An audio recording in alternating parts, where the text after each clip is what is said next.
Okay, the rule is when multiplying or dividing both sides of an inequality by a negative number, flip the inequality. In other words, when there's a negative coefficient, you flip the inequality. Those mean the same thing. It's just the matter of like how you think about it.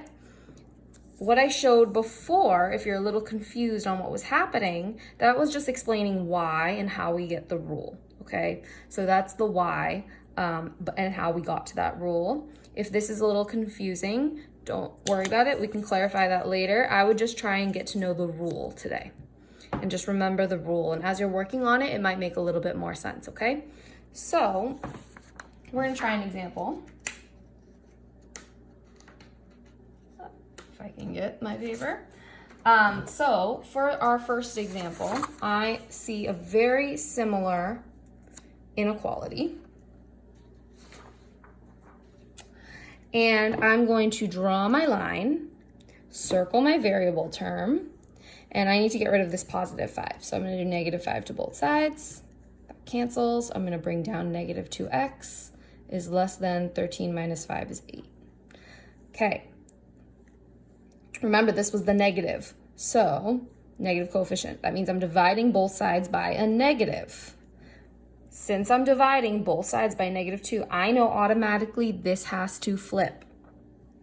My negative 2's cancel, and I get x. 8 divided by negative 2 is negative 4. Okay. So because this was negative, I had to flip the inequality at the end. If I'm looking at each step, I just brought it down from this step to this step because I was just subtracting by 5. Remember, the rule is you only flip when you're multiplying or dividing both sides. In other words, when you flip it, when there's a negative coefficient, you flip it at the end. At the negative coefficient at the end, I flip it because that is where it's divided by the negative. Okay? If this step here is a little confusing, another way to think about it is you could do negative 2x plus 5 is less than 13. And when you're solving, you could just draw a line all the way down. I'm going to circle. I know it's negative. I'm going to do minus 5, negative 2x. And on the right side is 8. You could ignore this inequality for a little bit. I divide by negative 2. And now x, I know that's a negative coefficient, so I know it flips at the end. That's another way you could think about it is, you know what, you're just drawing that line and say, what, it's a negative coefficient, at the end it flips. So I can graph that, negative 4, which means to the right is getting more positive, so negative 3, negative 2, to the left is more negative, negative 5, negative 6. It is an open circle at negative 4, and it's gonna go to the right because the right is my bigger numbers. Okay, I'm gonna look at another example. Draw my line, circle my variable, and I'm looking, this is positive, which means there's no flipping anymore. Watch, I can get rid of a positive 8 by doing minus 8 to both sides. Cancels, and I just get 4x. 8 minus 8 is actually 0. You could just keep drawing that line down until the end if you want, but all I did was subtract, so all I do is bring this down. And I'm going to divide both sides by a positive 4. This is just going to become x. 0 divided by 4 is 0. And remember, I just divided both sides by a positive number, so I just keep it the same. Nothing's changing. In other words, I'm looking, it was a positive coefficient. My symbol will stay the same. So I'm going to put 0 in the middle. 1, 2, negative 1, negative 2. I have an or equal to, so it's going to be a closed circle at 0. And x is less than or equal to 0. So I'm going to draw a line to the left. It's going to go less than. Do another example here. I'm going to draw my line. I'm going to circle my variable term. And it is a negative this time, which means in the very end, it will have to flip. So I can do minus 2 to both sides.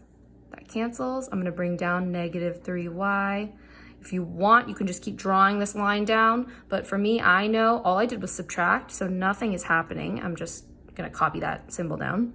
And 17 minus 2 is 15. Okay, my last step here, I have to divide both sides by a negative 3. And here it was, divide both sides by a negative 3, which means this cancels, and y is on the left. 15 divided by negative 3 is a negative 5. Because I divided both sides by this negative, this symbol has to flip. So y is greater than or equal to -5. Again, if you're getting a little confused through here with our symbols, a shortcut way is just to, in the beginning, say, you know what? This is a negative coefficient. I have to flip it at the end. And you could just draw the line all the way through and not have to worry about bringing it down. I am showing each step of what's happening because mathematically, the only reason it's flipping is because I'm dividing both sides by a negative. When I graph, I have a -5, -4, -3. It's going to be a closed circle because there's an or equal to sign at -5. And I am going to draw my line, y has to be greater, so it's going to be more positive, which is to the right.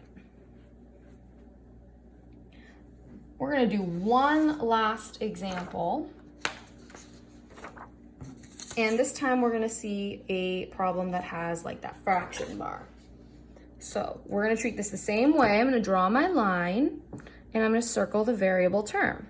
Again, this is a -3 right here, or -1/3 if you think of that invisible one.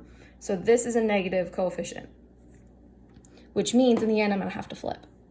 So I can add 2 to both sides, cancels. I'm going to bring down x over -3. All I did was add here, so I'm just bringing down that inequality. 5 plus 2, that's 7. Draw my line. Okay, here I can get rid of a divide, that fraction bar means divide, by -3 by multiplying by -3 on both sides. So remember, this is really like a -3 over 1, so those -3's cancel. So I'm just left with x on the left. 7 times -3 is a -21. But remember the rule, we multiplied both sides by a negative, which means this inequality will flip. So x is less than or equal to -21. And when I'm graphing, here's my -21, -20, -19, -22, -23.